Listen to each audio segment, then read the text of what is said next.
Bienvenidos a otro espacio de Salud Cerebral Podcast. Hoy tenemos a una invitada, la doctora Blanca Vázquez. Ella es neuróloga, es la directora del Centro Internacional de Epilepsia en un hospital en la ciudad de Nueva York, de la Universidad de NYU, en Brooklyn.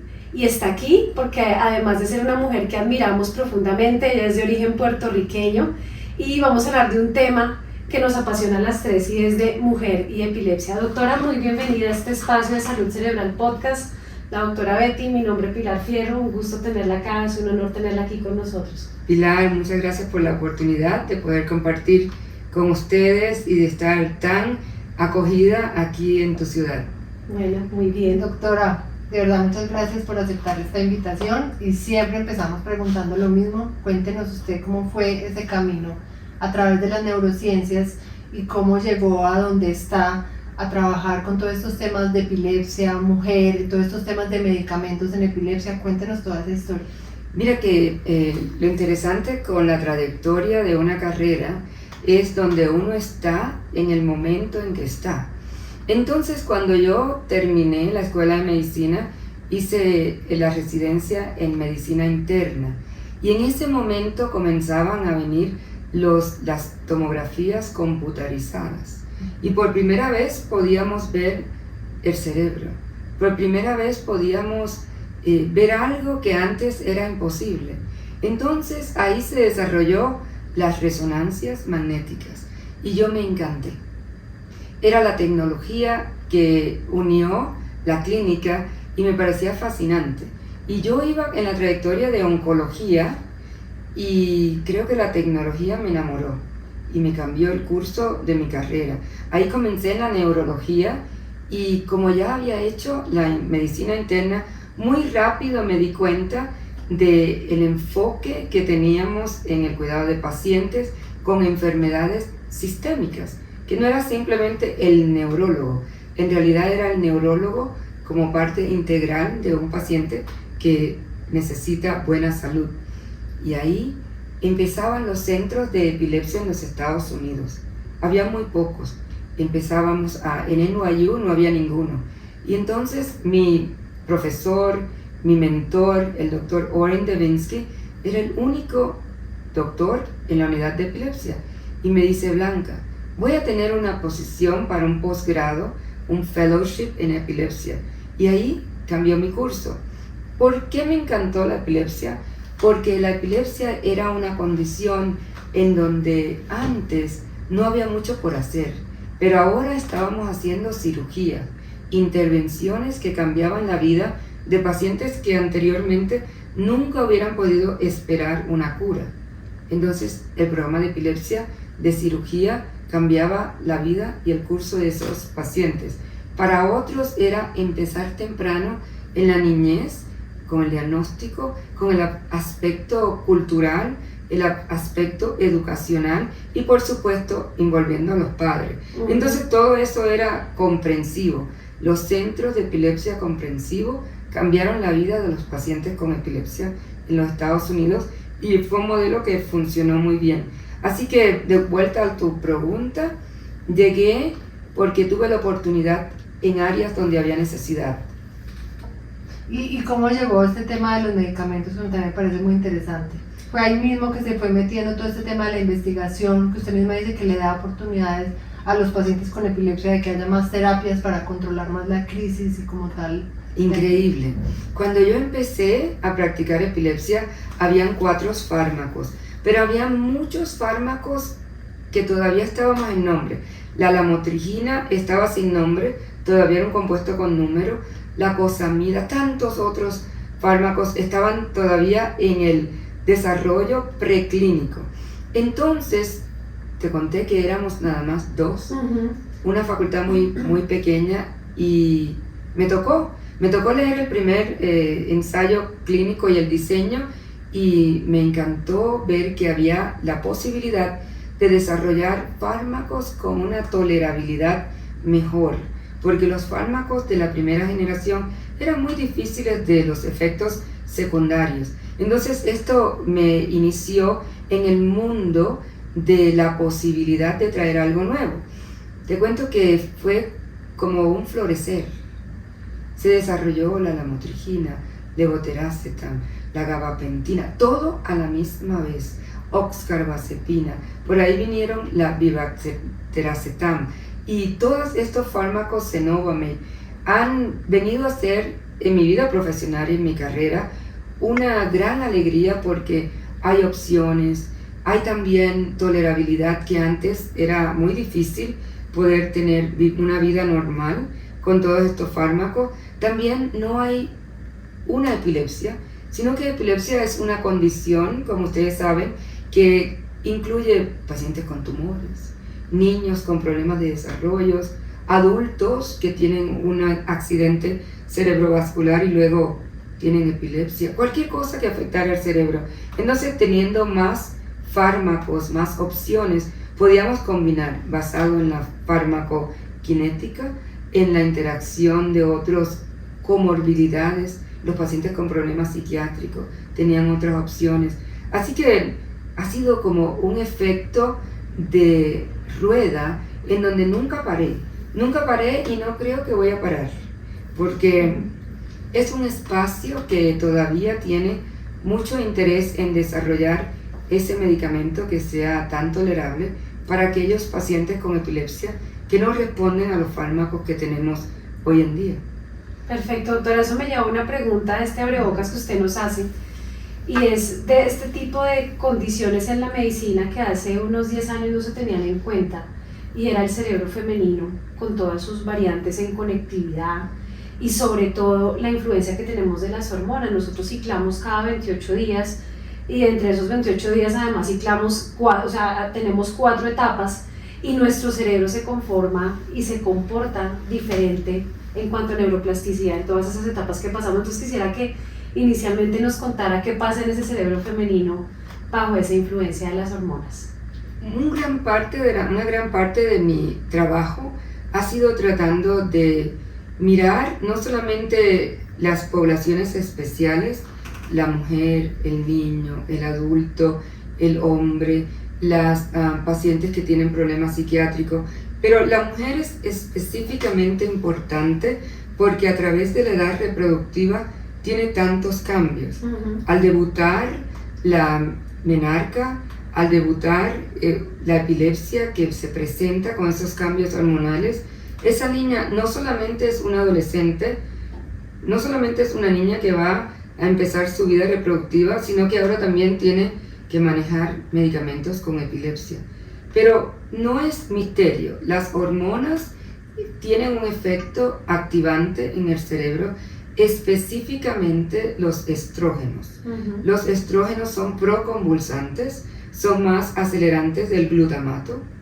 En cambio, la progesterona es más GABAérgica, en donde es más controladora y para la hiperexcitabilidad de estas chicas. Entonces, al tener los cambios menstruales, se sube el pico del estrógeno, baja agudamente antes del flow. El cerebro está afectado íntimamente con los neurotransmisores que nos hacen modular la hiperexcitabilidad. Entonces, hay necesidad de la educación para que todos entendamos. Te cuento que cuando empezaba yo a practicar, muchas veces las señoras, las señoritas, nos venían a decir: doctora, yo tengo las crisis cerca del periodo de ovulación. A lo mejor fueron al ginecólogo y él le dijo: no importa. O a lo mejor fueron al neurólogo y digo: no sé, no creo.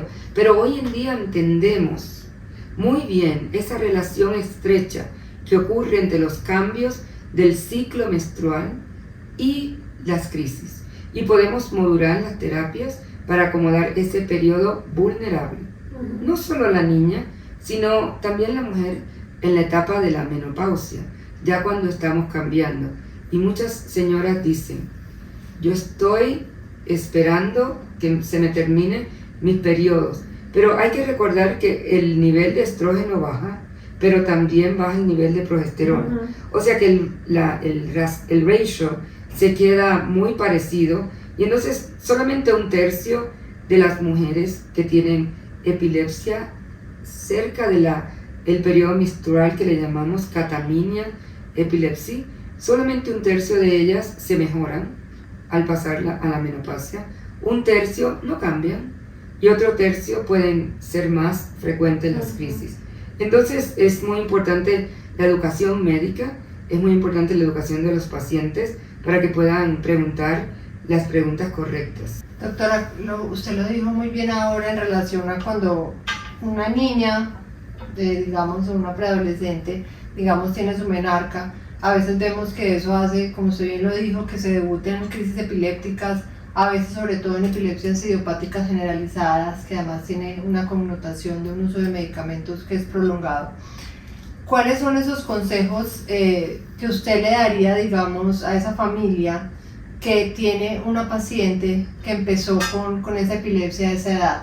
O sea, ¿cuáles son las principales recomendaciones que usted le daría a esa niña que va a ser mujer, que de pronto va a ser mamá, que van a llevar su curso adecuado de la epilepsia? Es muy importante que mantengan un calendario de los periodos, porque hay unos síndromes que también se asocian a la epilepsia generalizada, en donde los periodos menstruales son muy irregulares y eso hay que atenderlo porque no es saludable. Entonces es importante que esa niña mantenga un calendario de los periodos, porque hay que hacer intervención si no está teniendo los periodos regulares. Número 2, esa niña tiene que ser muy parte del equipo de trabajo. Ella tiene que entender que el sueño tiene mucho que ver con la regulación de las crisis, porque los adolescentes fisiológicamente están para dormir más tarde, están en los teléfonos y el sueño es una parte muy, muy terapéutica para controlar las crisis, y en los adolescentes hay que integrarlos para que ellos entiendan cuando se van a la universidad, cuando tienen grupos sociales, de que tienen que tener un presupuesto de horas de sueño igual que presupuesto de dinero. Entonces, muy, muy integral. Segundo, esas niñas tienen que estar todas en la suplementación de ácido fólico y de multivitaminas. Yo le hablo a las jovencitas y les digo, esto le llamo yo la vitamina de la belleza. A ver. También me la quiero tomar. ¿Por qué? Porque todas las niñas quieren ser bellas. Y no es un castigo. Ahora tienes que tomar 2 más comprimidos. No, te tomas tu medicina, regular tu fármaco y la vitamina de la belleza, tus uñas, tus huesos, tu piel, tu cabello, va a estar mejor. Pero el ácido fólico, la suplementación, tiene mucho que ver con la niña que más tarde se preparará para tener familia. Y al estar preparada nunca hay sorpresas, porque todo esto ya va caminando. Esa niña ya se convirtió en adolescente, estudiante de la universidad, ahora tiene su carrera y ya está acostumbrada y su cuerpo está preparado para el día que haya concepción, el bebé tenga la oportunidad de la mejor salida, la mejor producción de una maternidad perfecta. Entonces todo eso es muy importante. El consumo del alcohol y las drogas es una etapa donde el joven entra y tiene que hacer decisiones, porque todas las fiestas, el alcohol, están en la universidad, van a estar expuestos a otras cosas. Entonces esa joven sabe que eso no le conviene.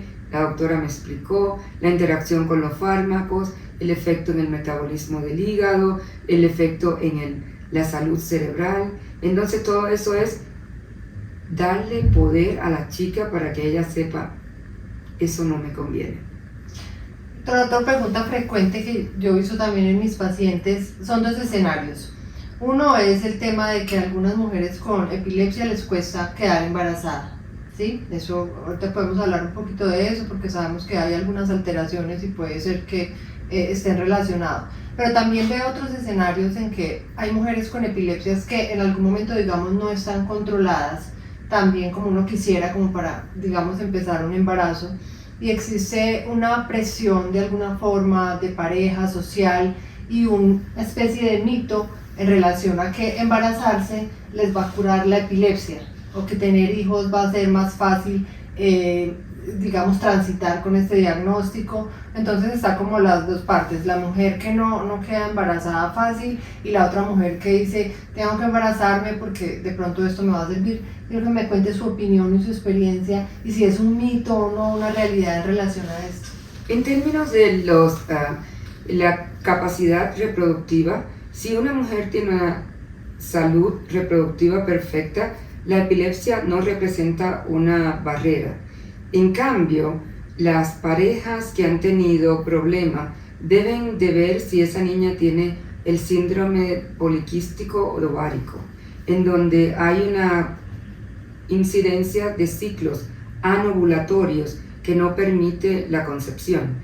Entonces, asociado a la epilepsia, eso es algo que requiere una evaluación específica.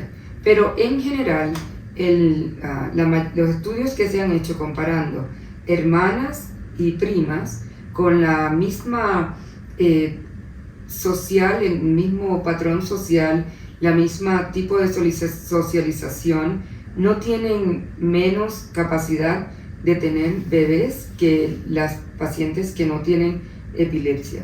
Ahora, hay algunos fármacos que también pueden interferir con la androgenización de una niña. Si una paciente, una mujer que está tomando el ácido valproico, tiene más testosterona, más androgenización, la fenitoína, más androgenización. Por eso vemos que se tiene hirsutismo, el vello fuerte en la cara, en los brazos. Entonces eso nos da el sabor de que esa niña está más testosterona, más andrógenos, y eso puede interferir con la concepción. Entonces hay partes fisiológicas intrínsecas de la mujer, hay partes que son provocadas por el fármaco, y hay una gran parte que es el mito, que en familias antes pensaba que la niña que tenía epilepsia, la jovencita, pues no se debía casar o no debería tener hijos, y no es así. En realidad, hoy por hoy en los Estados Unidos tenemos una cantidad enorme de madres con epilepsia que toman fármacos que tienen totalmente saludables estos niños. Hay registros para ver cómo podemos mejorar la recomendación, qué fármacos son más fáciles de tolerar en ese periodo del embarazo para que no haya una repercusión teratogénica para el bebé. Entonces, en realidad es una conversación un poco complicada y bien única para cada uno de esos pacientes, que tiene que ver también con la capacidad de ese paciente de ver un neurólogo antemano para planear el embarazo. Y eso es lo ideal, no cuando ya la paciente está embarazada. Tu segunda pregunta, que era acerca del mito, si el embarazo va a curar la epilepsia, no existe nada, científicamente hablando, que apoye ese mito. Las ovulaciones, los cambios hormonales, todo eso siempre ha sido algo que ha tenido la epilepsia y el embarazo de muy de cerca, pero una no es tratamiento para la epilepsia y la epilepsia no es una barrera para quedar embarazada. Entonces creo que hace falta mucha educación, porque las mujeres que se embarazan se pueden embarazar otra vez y no salir sin epilepsia. Así que es importante que tengamos muy claro eso. Eso me lleva a varias reflexiones, doctora.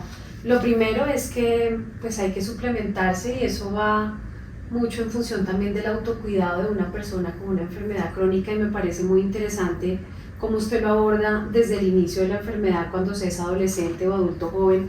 Creo que es algo muy importante.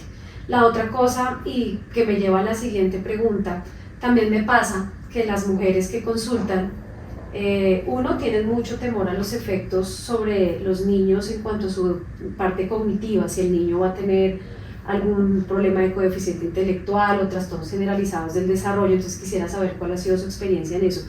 Y lo segundo es la parte de los medicamentos. Desafortunadamente, la mayoría de las mujeres con epilepsia no planean sus embarazos, sino que pasan sin ningún tipo de planeación, y entonces lo que hacen es que por temor o por lo que les dijo otra persona, por desconocimiento, suspenden la terapia, y eso creo yo que es peor tanto para la madre como para el feto. Entonces quisiera saber qué les dice usted cuando de pronto pueden llegar con esa perla, digo yo, a la consulta, decir, suspendí los medicamentos porque me da miedo afectar al feto. Serían esas dos cosas, doctora. Fantástico, Pilar.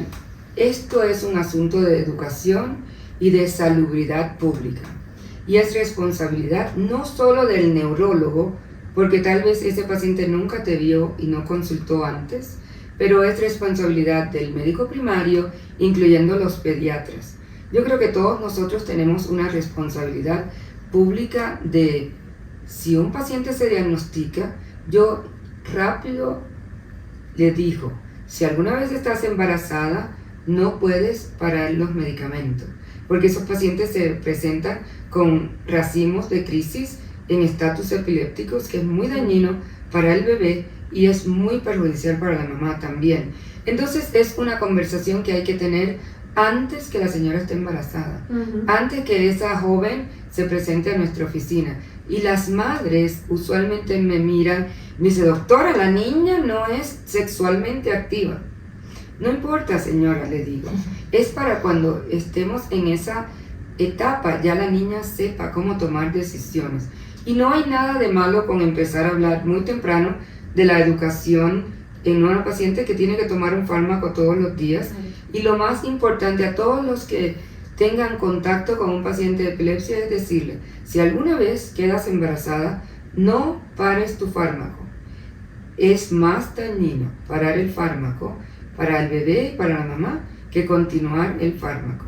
Lo importante sería planear, pero como sabemos, no siempre se puede, es un mundo ideal, una utopía, pero el asunto de conversar, que venga del pediatra, que venga del médico internista, que venga de la neuróloga, todos tenemos un rol en educar a ese paciente para que no esté erróneo cuando va a hacer esa decisión. Y lo de los medicamentos, doctora, y ese temor que hay de que el bebé salga con algún tipo de deficiencia intelectual o trastorno generalizado del desarrollo. Me gustaría que nos hablara un poquito de esa experiencia, dado que ahora usted trabaja en investigación de medicamentos. Ahora tenemos más data y el gran esfuerzo ha sido para un NEED Study y More NEED Study, dos estudios que han tenido más de 25 años colectando la data de cuáles son los fármacos más potencialmente asociados con trastornos de autismo, problemas de atención y bajo el coeficiente intelectual. Entonces sabemos que el ácido valproico es el que más está implicado con el autismo. Sabemos que la falta de suplementación de ácido fólico es lo que más sabemos que baja el coeficiente intelectual. Y en los registros de Estados Unidos o Norteamérica, que incluye Canadá, los registros europeos de todas partes del mundo, hay registros de embarazo para seguir la trayectoria de un embarazo y cuál fue el outcome. Ahora, no podemos tener pacientes que tengan doble terapia.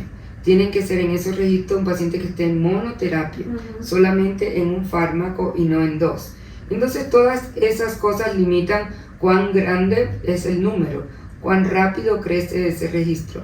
Pero hoy por hoy tenemos recomendaciones para la motrigina, para levetiracetam, oxcarbazepine, que son las tres fármacos de menos peso, de menos riesgo, y que podemos hablarle a nuestras futuras candidatas para el embarazo, que son medicamentos seguros. Pero en realidad el mejor medicamento durante el embarazo es el que trabaja. Si el paciente no se controla con aquellas que tenemos más información para endorsarlas durante el embarazo, entonces podemos usar un medicamento que sea efectivo en la dosis menor posible con la suplementación del ácido fólico y de las multivitaminas. Entonces hay estrategias para bajar la posibilidad de que tenga cualquier efecto teratogénico, pero es tan simple como tomar múltiples dosis para evitar que los picos de las dosis sean tan altos. Es tan simple como hacerse los laboratorios del nivel sérico de ese fármaco cada 4 semanas. Entonces hay una gran lucha por tener más información específicamente para las mujeres, para que podamos darle consejos antes de que empiecen el embarazo. Muchas gracias, de verdad. Me gusta mucho su aproximación. Quiero preguntarle algo, tengo una duda también yo como epileptóloga. ¿Usted piensa que la epilepsia catamenial puede presentarse de manera única o siempre está unido a algún tipo de epilepsia en la mujer, o son esos dos escenarios? porque justo a veces pacientes que tienen epilepsias focales o epilepsias, digamos, idiopáticas, se aumenta, digamos, ese componente catamenial, la epilepsia a veces se vuelve muy difícil de tratar. Entonces quiero ver si usted lo ve como una entidad aparte o si lo ve aunada a esos tipos de epilepsia, y pues a usted cuál es lo que mejor le funciona para tratar a esos pacientes.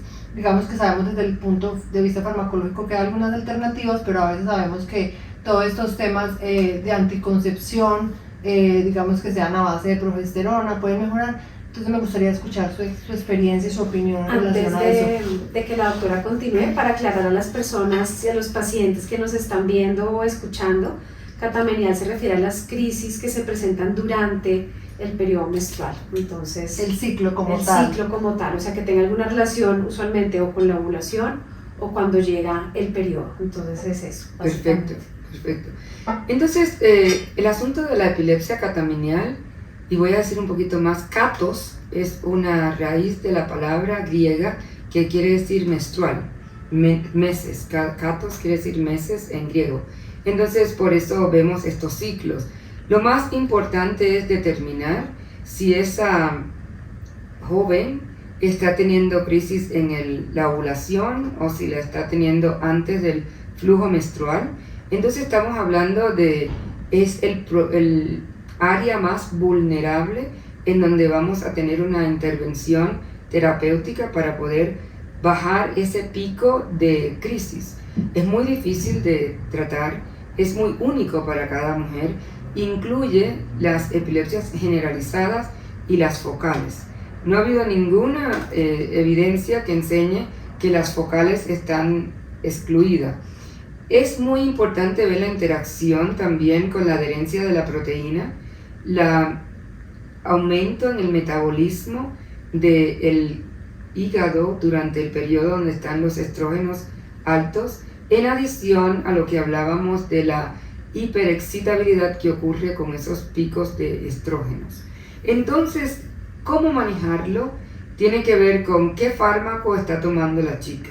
Si alguien está tomando un fármaco que tiene una vida media muy larga, entonces darle una dosis extra no te va a ayudar, porque el estado estable va a ocurrir ya cuando pase el periodo de vulnerabilidad.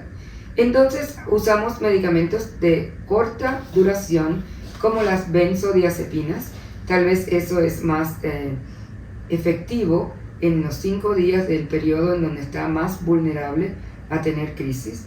Para otros pacientes usan el medicamento, digamos que están tomando la carbamazepina, entonces empiezan cierto número de días antes de que sea su periodo más vulnerable a tomar una dosis de bono más alta, entonces pueden volver a ciclar.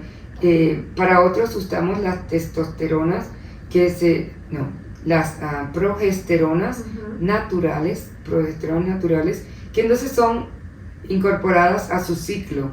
Y me parece que lo importante es saber cuándo es que hay más vulnerabilidad, cuál es la propiedad de los fármacos que ella está usando y usar algo que tengan en intervención ahora.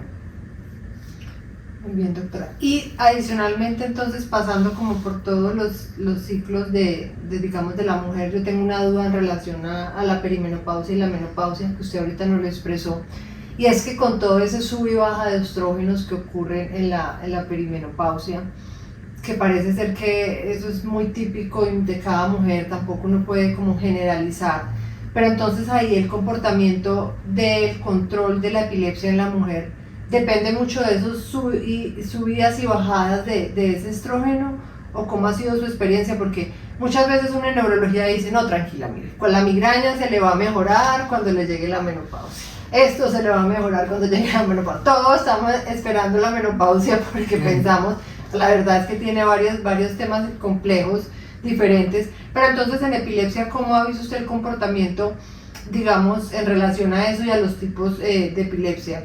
Porque parece ser que no hay como un consenso real en eso. Total, los estudios nos enseñan que no hay manera de predecir qué mujer va a tener el mejor éxito de crisis controladas después de la menopausia. Pero también tenemos que ver que hay un cambio fisiológico que está pasando también. Por ejemplo, el metabolismo va disminuyendo y tú mantienes más de los fármacos. La misma dosis de brivaracetam que tenías, ahora el clearance del riñón, la depuración es más lenta y te va a aumentar, entonces eso te va a dar un factor también de protección, que es intrínseco a lo que está pasando a esa mujer independientemente de los altos y los bajos.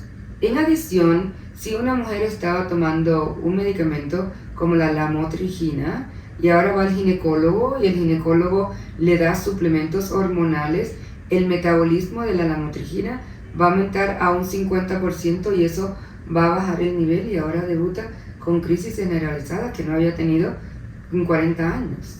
Entonces es la interacción o lo que tu otro colaborador, el otro partícipe del tratamiento de esta paciente está haciendo y tiene que haber mucha comunicación. Entonces el asunto de la perimenopausia es un poco complejo porque también las personas tienen unos problemas de insomnio increíble. Los hot flashes tienen una interrupción grande del sueño. Esa es la señora que también ha tenido un cambio de ánimo por los mismos cambios fisiológicos o por las circunstancias de la vida. Esa es la persona que está deprimida y no está durmiendo y que tiene un problema de ánimo que no, ni me toma la medicina. Me explico, es muy complejo. La perimenopausia nos podemos detener y esas consultas son muy importantes porque todo el mundo vemos una paciente que se ve así perfecta, pero por dentro el sueño, el ánimo, los cambios de osteoporosis van caminando, también los cambios de metabolismo y también lo que le dan para tratar estos cambios que está teniendo. O sea que muy complejo, pero muy importante. Siempre mi llamado es para que los pacientes se conviertan en el enlazador de todos los interconsultores para que no hayan errores de interacciones farmacokinéticas. Eso me da pie para una última pregunta para que ya Pilar también le pregunte.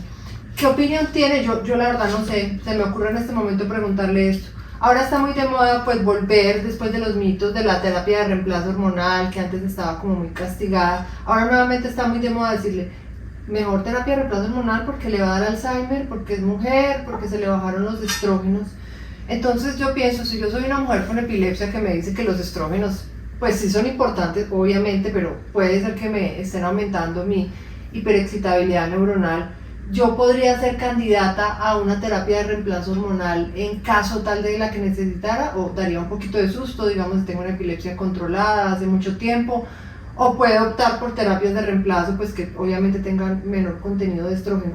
Yo no lo sé, quiero saber si usted ha tenido experiencia o ha llegado alguien a decirle eso desde el punto de vista de género como mujer. Doctora, yo quiero que no me dé, no sé, que el Alzheimer me dé después y tengo epilepsia y he estado bien, pero ¿será que eso me puede afectar? Yo creo que lo importante es que sepamos que no hay mucha data, que en realidad la data está 2 o 3 décadas detrás de lo que hacemos hoy. Y con eso me voy a explicar.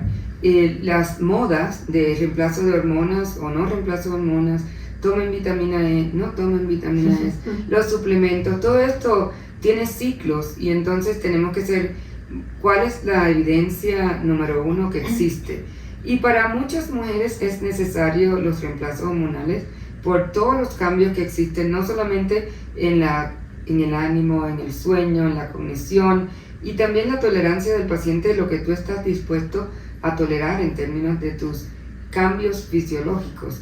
Pero en realidad no hay ninguna contraindicación con usarlo siempre y cuando haya una intercolaboración para yo saber que tu intervención ginecológica no va a cambiar todo esto que estamos haciendo para el control de la epilepsia.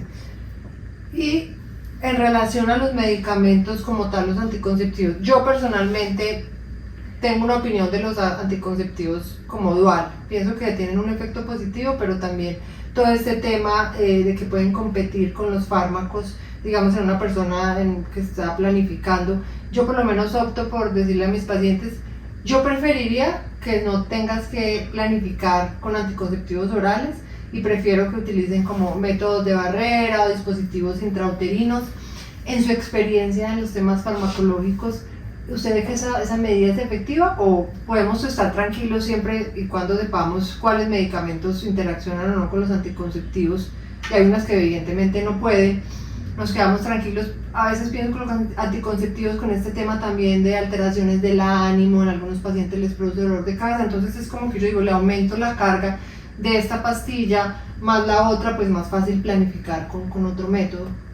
Entonces, en mi opinión, el efecto secundario más grande de no tener contracepción es un embarazo no deseado. Entonces yo quiero que todo el mundo tenga una conversación amplia con los pacientes de que hay que prevenir el embarazo. Y hay muchas maneras. Estamos las barreras no tan efectivas, los tratamientos hormonales y los implantes intrauterinos. Y hoy por hoy el más efectivo con menor interacción fisiológica y de interacción con los medicamentos es el dispositivo intrauterino. Es el que más recomendamos porque no tiene ese impacto en la salud general, no solamente en la epilepsia, sino en el ánimo, en los riesgos de tener quistes del seno y todas las otras cosas de anticoagulación y predisposiciones para otras complicaciones. Pero yo exhorto a todos mis pacientes a que tengan un planeamiento de prevención de embarazo, porque si no van a tener embarazos no deseados, que en epilepsia son de un 50 a un 70%. Y yo no quiero a ninguna de mis pacientes que entre por la puerta y que no esté lista para tener un embarazo feliz y una familia feliz. Entonces, en los tiempos de antes decían totalmente no a la anticonceptivos, no a la contracepción. Eso es mal. Hay que decirle, estas son las opciones, estos son los riesgos, ¿cuál es el que vas a escoger? Porque hay que estar listo para la maternidad. Esto no es fácil y tener una carga, tú hablas de la carga de los anticonceptivos, pero la carga de un embarazo y una familia no planeada es para toda la vida. Entonces es una conversación muy importante de tener. Me alegra tanto que toquen este tópico, porque en un foro donde llega tantas personas, el ir a donde el doctor y decirlo, hablemos de contracepción, es muy importante. Sí, eso, por lo menos nuestros modelos de salud están un poco fragmentados, ¿no? Entonces el neurólogo no habla de anticoncepción, el ginecólogo no habla de epilepsia, y no, realmente estos temas tenemos que abarcarlos como un todo porque el ser humano es un todo. Y eso me lleva a la siguiente pregunta, ya salirnos un poquito del tema hormonal, y es la parte de salud mental. Como mujeres tenemos más exposición o más riesgo de sufrir de trastorno de ansiedad, de sufrir de depresión. Entonces quisiera como su experiencia y que nos contara, doctora, cómo ha sido esa unión de ese riesgo de las mujeres con epilepsia en cuanto a la ansiedad, la depresión. ¿Qué factores de riesgo hay para que una mujer con epilepsia pueda ser más vulnerable a este tipo de trastornos? Y también, ¿qué recomendaciones daría para prevenir estos trastornos del ánimo asociados a la epilepsia? Es muy importante que sepamos que los trastornos de ánimo vienen del cerebro. Los trastornos de la hiperexcitabilidad que produce la epilepsia también vienen del cerebro. O sea que tienen una relación bimoidal, es muy asociado. En algunos pacientes se han tratado por problemas de ánimo por años antes que debuten con un síndrome epiléptico. Y para otros es el paciente que ha tenido epilepsia y tiene problemas de ánimo. Pero la incidencia es tan alta como 50 a un 70%. En realidad no es poco. Entonces tenemos que ser muy sensitivos a preguntarle al paciente, a preguntarle cómo está tu ánimo, y los pacientes usualmente dicen, doctor, está muy bien, no hay problema. Entonces tú miras a la esposa y la esposa dice, así es, está irritable, o la mamá que le dice, no se le puede hablar. Entonces es muy importante que traigamos nosotros, exhortemos esa conversación, porque no siempre sale. Ahora, te sale cuando un niño o una adolescente no sale del cuarto, no tiene amigos, o un adulto trató de cometer un suicidio. Entonces todo eso es lo que no queremos llegar. Tenemos que bregar de antes.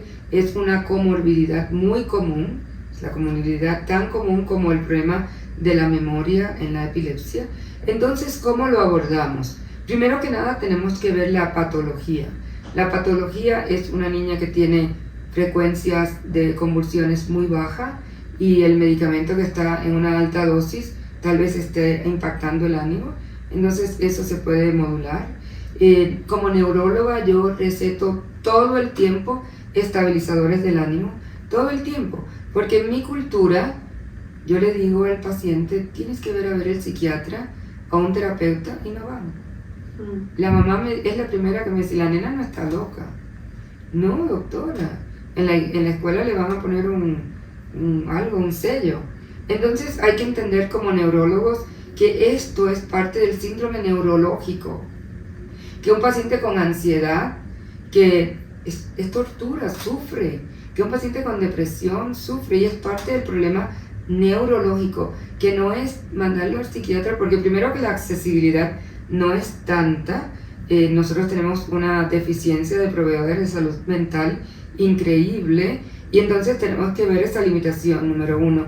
Y número dos, que tal vez nosotros somos más capaces de escoger el fármaco que tenga menor interacción o que podemos ver más éxito, y siempre que podamos colaborar con los proveedores de la salud mental, excelente. Pero en realidad hay que atacar el problema, no es el problema de otro, es un problema que viene muy asociado a la epilepsia y que la calidad de vida de un paciente que le da una crisis tal vez no está tan afectada como la calidad de vida de un paciente que está ansioso o deprimido todos los días de su vida. Doctora, muchas gracias por esa respuesta. Yo creo que es muy importante hablar de estos temas de salud mental y tratar de entender a los pacientes que son necesidades del cerebro, que hay que suplirlas, y si hay formas de estar mejor día a día, es muy bien. Para ir terminando, quiero hacer una pregunta que puede ser un tabú en relación a, tampoco lo preguntamos, yo personalmente tampoco lo pregunto mucho en consulta, es sobre la sexualidad de la mujer que tiene epilepsia. Hay, digamos, mitos o no de que algunos fármacos tienen que ver, digamos, con el deseo sexual de la mujer, también pasa mucho pues también en los hombres que van al urólogo por problemas. ¿Cuál ha sido su abordaje de si sus pacientes hablan de ese tema, si de verdad sigue un tema muy difícil en consulta, o si se aborda y si hay alternativas para las pacientes que tienen, digamos, ese motivo de consulta o esa queja con los fármacos y la sexualidad? Fantástico. En mi opinión, la sexualidad debería ser una subespecialidad de la neurología, porque el axis reproductivo empieza en las hormonas del hipotálamo.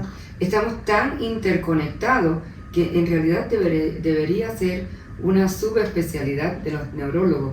Pero ¿por qué hay una disociación? Hay una disociación porque no estamos tan cómodos de los pacientes de preguntarnos, nosotros de abordar a una pareja. Yo le pregunto, ¿cómo va la intimidad? Y ellos se miran y la esposa jamás te va a decir que está mal, aunque el señor tenga un problema tremendo. Y entonces cuando el señor viene y te aborda, te dice, doctor, usted ha sido mi doctora por tantos años, está 10 minutos disculpándose porque te quiere preguntar de la sexualidad. Entonces, como hay tantas timidez o barreras, yo creo que nosotros, los neurólogos, debemos decir, ¿cómo va la intimidad? Entonces eso abre un poco la conversación, especialmente para aquellos que tú tienes una idea que han tenido problemas o que tú te has dicho anteriormente. Es muy complejo porque el ánimo impacta la intimidad. El deseo de intimidad se impacta mucho, no solamente por la parte fisiológica hormonal, sino con la parte psiquiátrica que hablábamos hace un minuto. Así que es muy complejo como eso. Pero la fisiología cambia con los fármacos. Los agentes inductores del citocromo P450 en el hígado también metabolizan las hormonas sexuales muy rápido. Para el hombre la testosterona baja, disminuye 3 aspectos de su sexualidad: el deseo, número 2, la potencia y la eyaculación. En las mujeres el ánimo está muy interconectado con la intimidad. Estoy cansada, no tengo deseo, ¿para qué? Y el estrógeno está muy afectado por estos fármacos que afectan el metabolismo de los estrógenos. Así que no es tan sencillo. Yo personalmente le mando a hacer un panel de hormonas y puedes ver el impacto de las medicinas, o si cambia. Recuerdo que hace unos años tuve un paciente, una pareja, era el varón, mi paciente, que vino a mí porque no podían concebir y la señora había hecho todos los estudios, él tenía problemas de motilidad y estaba tomando fenitoína, y solamente cambiar el fármaco a uno que no influyera en los andrógenos y el metabolismo hizo que pudieran concebir.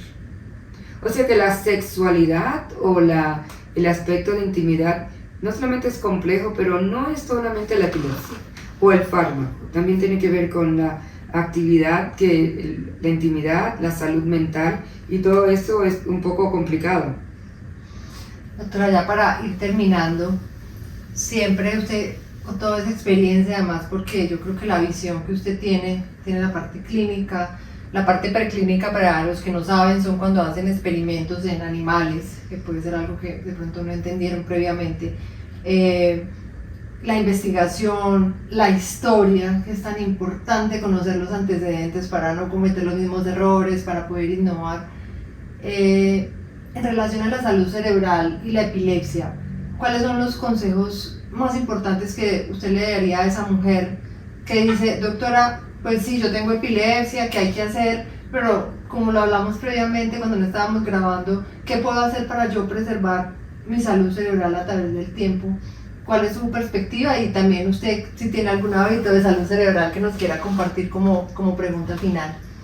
Es muy importante que entendamos que vivimos un momento súper excitante en el mundo de la neurociencia, porque ya no solo estamos hablando de tratamientos, estamos hablando de prevención, estamos hablando de salud cerebral, y yo exhorto a todas las mujeres que tengan epilepsia, a todas las mujeres que tengan que navegar esta difícil etapa que es la etapa reproductiva desde la adolescencia hasta la menopausia, que se apoderen, que se eduquen, que pregunten, que vayan al médico con una lista de preguntas. Doctora, yo oí un podcast en salud cerebral que dijo que el ácido fólico era necesario. Entonces su doctor va a decir, wow, esta señora está muy proactiva. No hay nada más importante que el paciente se sienta como parte integral del equipo de manejo. No es el neurocirujano, no es la neuróloga, no es la médica general, ella es parte de ese equipo, y que puede ser muy importante lo que usted vaya interconectando, porque como hablábamos anteriormente, no siempre los doctores están comunicándose. Entonces, para la salud cerebral es pilar la educación, pero también es pilar el poder tapar lo que viene bombardeado en comercio. Uno lee y dice, tómate esta vitamina, es todo lo que necesita para ser feliz, es todo lo que necesita para el cerebro. No, estamos bregando con una información dañina y no todo lo que aparece en las redes es científico. Entonces para eso estamos los doctores, que le vamos a consultar y decirle la evidencia clínica no está o está, porque a veces los pacientes gastan así de dinero en un pomo de suplementos que no va a hacer nada, pero no se compran su medicamento anticrisis. Entonces tenemos que estar muy a la parte de lo que es el comercio, y claro, la educación y ser parte activa, no hay nada que pueda sustituirlo. Mi recomendación personal, como yo cuido mi salud cerebral, es con el sueño. Todos necesitamos dormir. Somos una sociedad deprivada del sueño. El sueño impacta el ánimo, el sueño impacta la cognición, la salud, la capacidad de aprender. El sueño impacta la socialización. Si estás cansada, no estás lista. No estoy lista, yo no puedo hacer esto si no dormí bien. Entonces hay muchas etapas del sueño durante toda nuestra vida que cambian. El adolescente no duerme hasta las 12 de la noche, pero no se levanta hasta el mediodía. Entonces hay que entender eso para modificarlo. La abuelita no se levanta después de las 5 de la mañana, pero ya a las 8 está en la cama. ¿Me explico? Y son cambios fisiológicos en el sueño. Nosotros en la edad reproductiva trabajamos y decimos, yo nada más necesito unas horitas de sueño. No, todos necesitamos tener un presupuesto de sueño como tenemos un presupuesto en el banco. Doctora, de verdad, muchas gracias. De verdad que yo he aprendido un montón, como siempre, y escuchar los abordajes de esa experiencia, de verdad, para nosotros es muy valioso. Esperamos que todas las personas, mujeres con epilepsia que quieran, puedan compartir este podcast, puedan aprender, puedan dejarnos sus preguntas, y si conocen a alguien que esto pueda ayudarles a resolver algunas de sus dudas, no duden en compartirlo. Muchísimas gracias, doctora Blanca, por estar con nosotros. Doctora, no será la primera vez que la invitamos. Nos quedan muchos temas pendientes. Los invitamos a todos a suscribirse al canal, activar la campanita para que se enteren cada vez que subimos un episodio, dejarnos sus dudas, sus inquietudes en los comentarios, y acuérdense que aquí estamos Betty y Pilar hablándoles de neurociencia del bienestar.